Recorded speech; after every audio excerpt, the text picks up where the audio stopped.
भाई तो लाइन के ला काट ली बेटी चोत। अरे बेटी चोत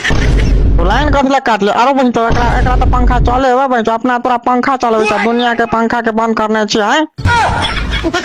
तो हमरो ऑफिस हो नि त ऑफिस में तो पंखा चल्छ नि त हाम्रो त अब यहाँबाट लाइन जान्छ त हाम्रो त चल्छ अनि तपाईहरुको अब लोड सेडिङ होता नि त त्यस कारणले अनि लाइन काट्छ नि हामी त मौसीको लोड सेडिङ एकै थपा त हाम्रो कला लाइन काट्ली। अरे गर्मी से लोग के बहन चो बाप से भेंट भगा ले शाम दे तू बहन चो पंखा चला गया बैठल छे ऑफिस में एसी एसी रो बहन चो एसी हो रो। हजुर अलि राम्रोसँग बोल्नुस् तपाईलाई के काम छ त्यो भन्नु त्यो लाइन त कट्छ अब आउँछ नि त 2 घण्टा 3 घण्टा 4 घण्टा 5 घण्टामा आउँछ लाइन त तपाई टेन्सन नलिनु जानु घर जानु ल बाबु जानुहोस्।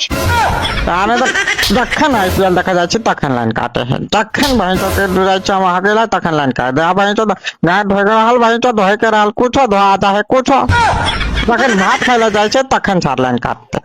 खाइला जाइ छै भात आ किया जाए बहन चो के माटि ईटा में गोबर और किया जात रहे जखन दुहार बदन बढ़िया बढ़िया चिकन की मौगी सब जात रहे अनहार के रात में तखन जोत रह सार तखन तो मुहे देखे वाला टाइम में सार लाइन काटते जखन बिल जलबे के रहे तखन लाइटर तकत रहे छै लाइटर तकत खमन सार नहीं तन लाइन काटते आ जखन धोती लगबे ला जाइ छै तखन लाइन काटते लगबे ला जाइ छै धोती आ लगा जाए साया तब तो अलगे झगड़ा करला कि हमार वाला बुढ़वा साया लगा ले हम वाला धोती लगा लेबे तो केहन लगता है ओकर मन केहन है एना के कहते अधे साबुन